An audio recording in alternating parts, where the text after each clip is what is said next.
दिल्ली विधानसभा चुनाव की तारीख अभी घोषित नहीं हुई है, लेकिन तीनों ही प्रमुख राजनीतिक दलों कांग्रेस, भाजपा और आम आदमी पार्टी ने अपने उम्मीदवारों की घोषणा कर दी है। भाजपा ने भी शनिवार को अपने उम्मीदवारों की पहली सूची जारी कर दी है। इससे पहले कांग्रेस और आम आदमी पार्टी की सूची आ चुकी है। इस चुनाव में वैसे तो कई सीटों पर तगड़ा मुकाबला होने के आसार हैं, मगर नई दिल्ली विधानसभा क्षेत्र हॉट सीट बन गया है। विधानसभा चुनाव में नई दिल्ली सीट पर त्रिकोणीय मुकाबला देखने को मिल रहा है।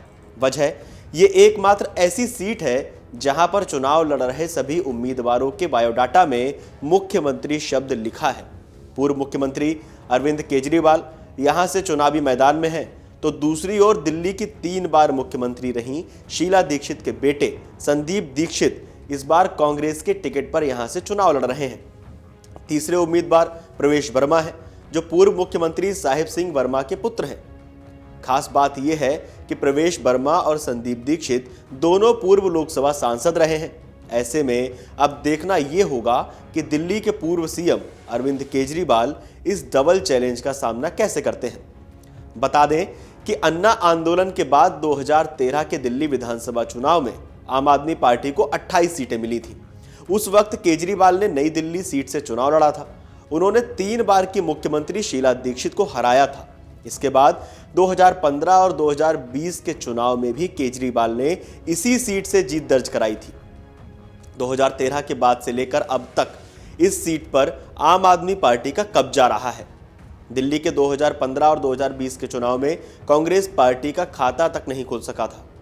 इस बार कांग्रेस पार्टी ने भी पूरे दमखम के साथ चुनावी मैदान में उतरने का निर्णय लिया है। यही वजह है कि पार्टी ने चुनाव की घोषणा से पहले ही अपने उम्मीदवारों की सूची जारी करनी शुरू कर दी है। नई दिल्ली सीट से कांग्रेस पार्टी ने पूर्व सांसद और शीला दीक्षित के बेटे संदीप दीक्षित को मैदान में उतारा है। पार्टी को भरोसा है कि संदीप यहां से अरविंद केजरीवाल को कड़ी टक्कर दे सकते हैं। वे 2 बार लोकसभा सांसद भी रहे हैं। संदीप दीक्षित का कहना है कि अब आप और भाजपा को लोग अच्छी तरह जान चुके हैं। लोगों को ये बात मालूम हो गई है कि मौजूदा सरकार कुछ नहीं कर रही है। शीला दीक्षित के समय में बनी योजनाओं को आगे बढ़ा रही है। दिल्ली में कहां पर नए स्कूल और कॉलेज बने हैं। संदीप के मुताबिक इस चुनाव में कांग्रेस पार्टी अपना वो वोट बैंक जिस पर आम आदमी पार्टी ने कब्जा कर लिया था, वापस हासिल करने में सफल होगी।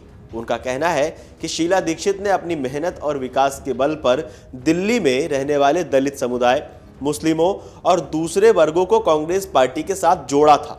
इन वर्गों ने लंबे समय तक पार्टी का साथ दिया। बाद में झूठ और छलावे से आम आदमी पार्टी ने इन वर्गों को कांग्रेस से दूर कर दिया। इस चुनाव में वे सब लोग कांग्रेस में घर वापसी करेंगे, जिन्होंने आम आदमी पार्टी के चक्कर में फंसकर कांग्रेस पार्टी से दूरी बना ली थी। वहीं दूसरी तरफ भाजपा के प्रत्याशी प्रवेश वर्मा भी हैवी वेट कैंडिडेट माने जा रहे हैं। हालांकि इस सीट से उनका कोई ऐसा लगाव नहीं रहा जिस तरह संदीप दीक्षित का रहा है। प्रवेश वर्मा को प्रधानमंत्री नरेंद्र मोदी और बीजेपी पार्टी की रणनीति पर भरोसा है। 2015 के चुनाव में पीएम मोदी ने दिल्ली में कई रैलियां की थी। उन्होंने केजरीवाल पर जमकर हमला बोला था, लेकिन उसके बाद भी भाजपा को बुरी हार मिली थी। 2020 के चुनाव में मोदी ने दिल्ली विधानसभा में चुनाव में प्रचार से दूरी बना ली थी। अब एक बार फिर पीएम मोदी सक्रिय दिखाई दे रहे हैं। उन्होंने दिल्ली की आप सरकार पर निशाना साधा। आगामी विधानसभा चुनाव के मद्देनजर प्रधानमंत्री मोदी ने अशोक विहार में एक बड़ी जनसभा को संबोधित किया। उन्होंने 4500 करोड़ रुपए की नई परियोजनाओं का उद्घाटन और शिलान्यास किया। इसमें अशोक विहार में बने 1675 फ्लैट्स का भी उद्घाटन शामिल है। वहीं पीएम मोदी ने रविवार को भी रोहिणी में परिवर्तन रैली में कई घोषणाएं की। तो वहीं दूसरी तरफ पूर्व सीएम अरविंद केजरीवाल भी कई दिनों से लगातार कोई ना कोई नई घोषणा कर रहे हैं, कोई ना कोई नया चुनावी वादा कर रहे हैं। उनका कहना है कि वे ईमानदार हैं। केंद्र सरकार ने दिल्ली में विकास को रोकने का हर संभव प्रयास किया, कई हथकंडे अपनाए गए। इसके बावजूद उन्हें उम्मीद है कि विधानसभा चुनाव में दिल्ली की जनता एक बार फिर से आम आदमी पार्टी को विजयी बनाएगी। तो आइए अब हम आपको बताते हैं कि क्या नई दिल्ली सीट का सियासी समीकरण है। नई दिल्ली विधानसभा सीट हमेशा से ही दिल्ली की हाई प्रोफाइल सीट मानी जाती रही है। ऐसा इसलिए भी है क्योंकि यहां से पूर्व सीएम शीला दीक्षित एक समय दावेदारी करती थी। जीतने के बाद दिल्ली का जिम्मा संभाला। बाद में अरविंद केजरीवाल ने यहां दावेदारी की और लगातार 3 बार जीत दर्ज करने में सफल रहे। वो भी जीतने के बाद दिल्ली के मुख्यमंत्री की जिम्मेदारी संभाल रहे थे।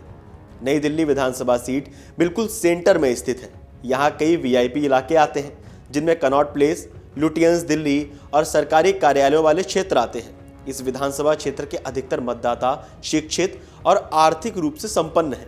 इनमें सरकारी अधिकारी, कारोबारी, वरिष्ठ अधिकारी भी वोटर्स हैं। इस सीट पर जातीय समीकरण देखें तो यहाँ ब्राह्मण वोटर्स बेहद प्रभावशाली हैं। ये वर्ग बीजेपी और कांग्रेस का परंपरागत सपोर्टर माना जाता रहा है। हालांकि आम आदमी पार्टी की एंट्री के बाद हालात बिल्कुल बदल गए। यही वजह है कि केजरीवाल यहां से जीत दर्ज करने में सफल रहे। पंजाबी और खत्री समुदाय के वोटर्स भी इस सीट पर हैं। दलित मतदाताओं की भी यहां अच्छी संख्या है। ऐसे में अब देखना होगा कि 2025 के दिल्ली चुनाव में क्या केजरीवाल अपनी जीत का रिकॉर्ड बरकरार रखने में सफल रहेंगे। बता दें कि दिल्ली में विधानसभा चुनाव की तारीखों का ऐलान जल्द होने वाला है। आम आदमी पार्टी सभी 70 सीटों पर कैंडिडेट घोषित कर चुकी है। वहीं कांग्रेस ने भी अब तक 3 लिस्ट में 48 उम्मीदवार उतारे हैं। भाजपा ने शनिवार को 29 उम्मीदवारों की घोषणा की थी। दिल्ली विधानसभा का मौजूदा कार्यकाल 23 फरवरी 2025 को खत्म हो रहा है। चुनाव आयोग जनवरी के दूसरे हफ्ते में चुनाव की तारीख का ऐलान कर सकता है। पिछला विधानसभा चुनाव फरवरी 2020 में हुआ था, जिसमें आम आदमी पार्टी ने पूर्ण बहुमत हासिल किया था और 70 में से 62 सीटें जीती थी। लेकिन इस चुनाव में भाजपा के साथ साथ कांग्रेस भी पूरी तैयारियों के साथ मैदान में उतर चुकी है।